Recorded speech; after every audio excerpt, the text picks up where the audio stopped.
নমস্কার বন্ধুরা, welcome back to my channel Mukta's ওয়ালের আরেকটি নতুন কুকিং ভিডিওতে আমার সকল বন্ধুদের স্বাগত জানাই।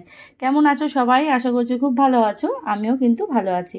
তো বন্ধুরা, আজকে কিন্তু বাঙালির ঘরে ঘরে জনপ্রিয় একটা জলখাবার নিয়ে চলে এসেছি, যা খুব হেলদি, এরকম সুস্বাদু, বাচ্চাদের টিফিনের জন্য তো একদম পারফেক্ট। সেটা হচ্ছে নোনতা সুজির ঝরঝরে পোলাও। সুজির পোলাও অনেকেই করতে গিয়ে দলা পাকিয়ে যায়, একদম ঝরঝরে হয় না, জলের পরিমাণটা ঠিকমতো বুঝতে পারে না। কিন্তু আজকে আমি সঠিক জলের মাপ সহ তোমাদের এখন ঝরঝরে সুজির পোলাও কিন্তু বানিয়ে দেখাবো, যেটা বাচ্চাদের টিফিনে বা সন্ধ্যাবেলার টিফিনে আর জলখাবার হিসাবে তো একদম উপযুক্ত, খুব হেলদি, যেহেতু এতে সুজি আছে আর বিভিন্ন রকম হেলদি ভেজিটেবলস আছে। তো কী কী ইউজ করছি দেখো। এখানে ইউজ করছি আমি আলু, বিনস, গাজর, ফুলকপি, কাঁচা লঙ্কা নিয়েছি। এটা ঝাল যে যেরকম খাবে সেভাবে নেবে, আমি একটু ঝাল ঝাল বানাবো তাই কাঁচা লঙ্কার পরিমাণটা একটু বেশি নিয়েছি। আর এখানে নিয়েছি একটা পেঁয়াজ কুচি।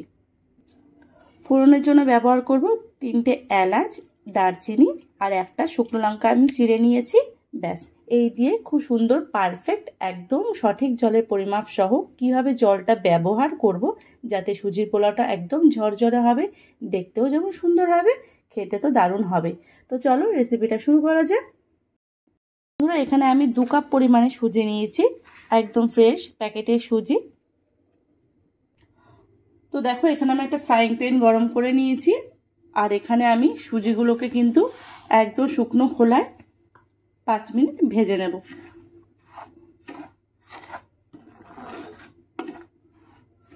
পাঁচ মিনিট কন্টিনিউ কিন্তু নাড়তে হবে, নাহলে কিন্তু সুজিটা নিচ থেকে পুড়ে যাবে। কোনো তেল বা ঘি এখানে ইউজ করব না, এখানে একদম শুকনোভাবে সুজিটাকে হালকা লাল লালভাবে আমি ভেজে নেব। দেখো, সুজির কালারটা কিন্তু হালকা লালচে হয়ে এসছে, মানে সুজিটা পুরো ভাজা হয়ে গেছে। এবার আমি সুজিটাকে নামিয়ে নেব।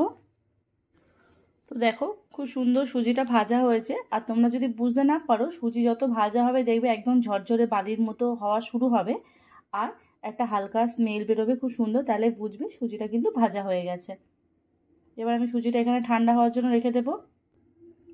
এবার একটি ননস্টিকের কড়াইতে আমি বেশ কিছুটা কারি পাতা, সর্ষে, দারচিনি, এলাচ আর শুকনো লঙ্কা ফোড়ন দিয়ে দেব।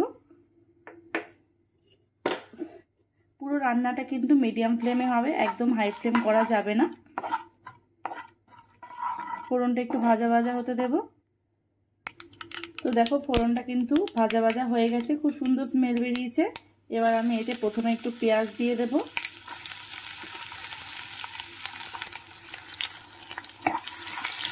পেঁয়াজটা হালকা ভাজা হবে, বেশি ভাজা হবে না। তার মধ্যেই আমি একে একে সমস্ত সবজিগুলো দিয়ে দেব। আলু, গাজর, বিনস, কাঁচা লঙ্কা দিয়ে প্রথমে সবজিগুলোকে কিন্তু খুব ভালোভাবে একদম সেদ্ধ মতো করে ভাজা ভাজা করে নিতে হবে। দেখো, সমস্ত সবজিগুলো কিন্তু দেওয়া হয়ে গেছে। এবার আমি ওপর থেকে পরিমাণ মতো নুন দিয়ে দেব,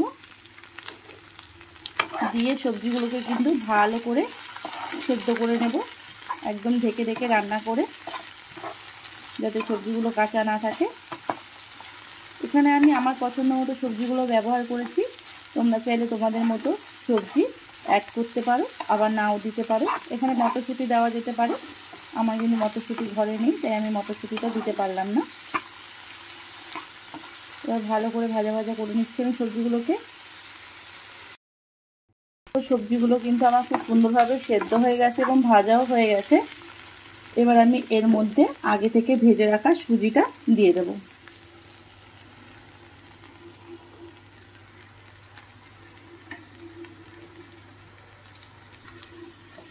এবার সবজির সাথে সুজি আমি ভালো করে নাড়াচাড়া করে মিশিয়ে নেব। 2 থেকে 3 মিনিট সবজির সাথে সুজিটাকে ভেজে নেব।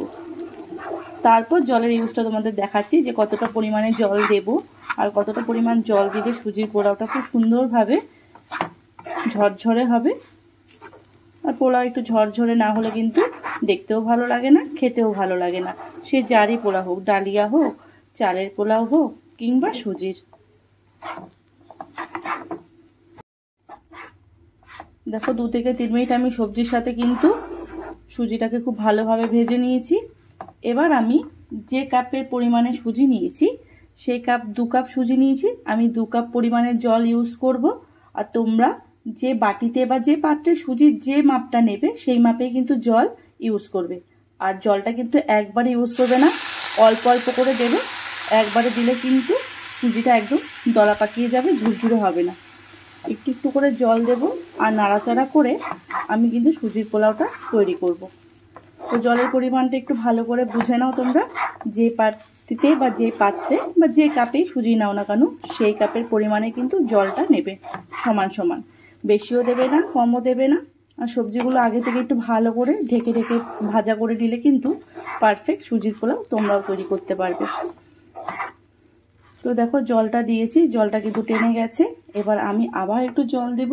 এভাবে কিন্তু আমি 4-5 বার করে এই জলটা অল্প অল্প করে দেবো আর সুজিটাকে নেড়ে নেড়ে এভাবে আমি রান্নাটা পুরো কমপ্লিট করব। একবারে একদমই দেব না।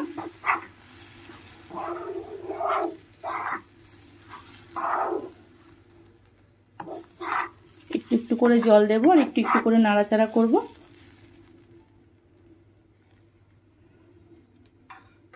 জলটা টেনে গেছে, আবার আমি একটু জল দেব। তো 2 কাপ সুজির জন্য আমি 2 কাপ জল ইউজ করব সুজির পোলাওতে।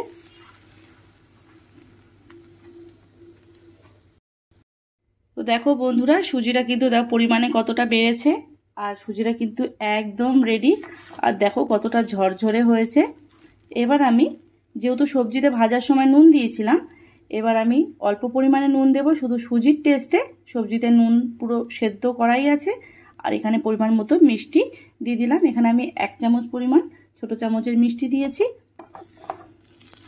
এবার নাড়াচাড়া করে আমি 2 থেকে 3 মিনিট একদম লো ফ্লেমে কিন্তু সুজিটাকে ঢেকে রেখে দেব, যাতে একদম ভালোভাবে সেদ্ধ হয়ে যায় আর নুন মিষ্টি খুব সুন্দরভাবে সুজিটার সাথে মিশে যায়।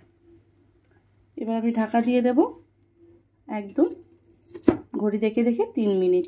তারপর কিন্তু একদম ঝরঝরে পোলাও রেডি গেছে। এবার আমি ঢাকাটা তুলছি আর দেখো কি সুন্দর ঝরঝরে, আমি দেখাচ্ছি কতটা ঝরঝরে হয়েছে আর কতটা পরিমাণে হয়েছে। সুজিটা যখন ফুলে উঠবে না তখন দেখেই বোঝা যাবে যে পোলাওটা কিন্তু একদম রেডি।